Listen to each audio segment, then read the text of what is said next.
शुभेंदु लगातार जो है बीच से जो है वो भाजपा के साथ बने हुए हैं। और शुभेंदु ने देखिए इसके पहले जो है दिलीप घोष का जो उनके अध्यक्ष रहे हैं वो, और उन्होंने काफ़ी जो 2021 का चुनाव था जो 77 सीट बीजेपी को आई है वो उनकी एक बहुत बड़ी भूमिका थी उसमें।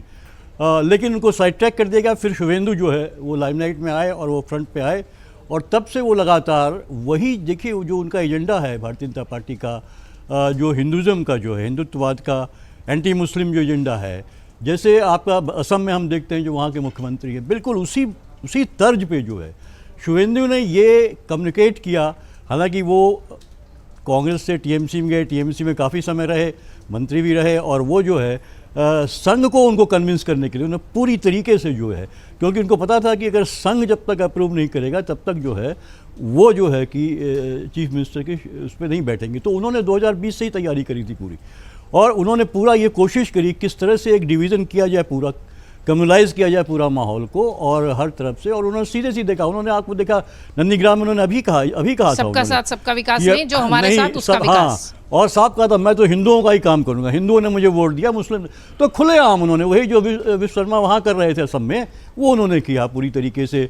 और साफ साफ ये मैसेज दिया उन्होंने कि नहीं, हम हिंदू राष्ट्र ही हो जिसके लिए आरएसएस निकली हुई है और भारतीय जनता पार्टी जिसे आगे बढ़ा रही है। आरएसएस को कन्विंस कर रहे थे वो इतने दिनों से। बिल्कुल आरएसएस को कन्विंस कर रहे थे, और उसमें वो सफल भी रहे, क्योंकि देखिए 2-3 नाम चले भी, लेकिन हमें पता था कि शुरू से ही जो है कि इन्हीं का नाम रहेगा, शुभेंदु का ही नाम रहेगा, वही थे। और जिस तरह से आपको याद होगा बांग्लादेश वाला जो घटना हुई जिसमें मार दिया गया था उस लड़के को, उसके बाद उन्होंने जिस तरह से प्रदर्शन किया दीपू को, उसके पूरा बंगाल में उन्होंने पूरा ऑर्गेनाइज किया, धरने पे बैठे, क्या क्या नहीं किया, तो पूरा मैसेज दिया उन्होंने कि ये घुसपैठिए हैं और आ जाएंगे तो पूरी तरीके से जो है बंगाल बर्बाद हो जाएगा। तो ये जो मैसेज भारतीय जनता पार्टी जैसे देखिए बंगाल का जो है शुरू से आप देख लीजिए श्यामा प्रसाद मुखर्जी के टाइम से हिंदू सभा में वो जब थे उसके टाइम पूरा बंगाल जो है ना वो एक राष्ट्रवाद जो है, और कह लीजिए या उसके नाम पे हिंदू मुस्लिम की एक ज़मीन रही है वहाँ पे। इसी आधार पे भारतीय जनता पार्टी लेकिन वाम के समय तो इतना हिंदू रही मुस्लिम नहीं दिखता था ना। टीएमसी के समय जब ममता आई तो हिंदू मुस्लिम और ध्रुवीकरण की बातें ज्यादा होने लगी। वामपंथ की सरकार थी तब भी ये चीजें थी, मूल में थी, लेकिन खुलकर इस तरीके से हिंदू मुसलमान तो नहीं होता था। ये तो टीएमसी को इसका कह लीजिए कि श्रेय दे दीजिए कि उन्होंने हिंदू मुसलमान करा डाला। नहीं देखिए टीएमसी को, हाँ टीएमसी को कुछ श्रेय जाता है कि जैसे अब क्या है कि भारतीय जनता पार्टी आसानी से अपीजमेंट कर देती है। अगर आप अल्पसंख्यकों के लिए काम करिए, मैं ये नहीं कहता हूँ कि पूरी तरीके से फेयर है, कुछ फेवरेटिज्म होता है, निश्चित रूप से होता है, क्योंकि एक वोट बैंक तो तैयार है। आप हिंदुओं को कंसोलिडेट कर रहे हैं तो दूसरी पार्टी जो है दूसरे समुदायों को कंसोलिडेट करती है, क्योंकि आप वो चुनाव लड़ना है आपको, उसमें ये होता है। लेकिन एक अपीजमेंट का नारा जो दे के भारतीय जनता पार्टी उसको बदनाम करने की कोशिश करती है। और भारतीय जनता पार्टी देखिए पूरा ही जो टारगेट रहता है हिंदू मुस्लिम, आज इनका प्रवेशी जो ये 2 से जो बढ़े वो रथ यात्रा, आपको याद होगा अयोध्या का मंदिर, और उसके बाद से ये एजेंडा इनका लगातार काम। इसके अलावा इनके पास डेवलपमेंट के मुद्दे पे इन्होंने कभी वोट मांगा नहीं अच्छी तरीके से।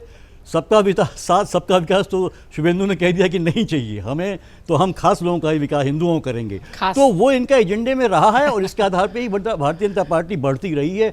वरना आप गवर्नेंस के मुद्दे पे देख लीजिए, डेवलपमेंट के मुद्दे पे देख लीजिए, आज हमारा कर्ज कितना बढ़ गया ये देख लीजिए।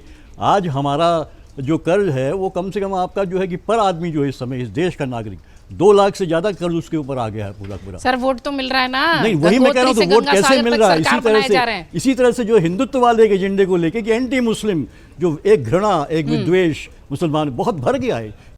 अगर आप ये वीडियो YouTube पर देख रहे हैं तो हमारे चैनल को सब्सक्राइब कर बेल आइकन दबाएं, और Facebook पर देख रहे हैं तो हमारे पेज को लाइक करें।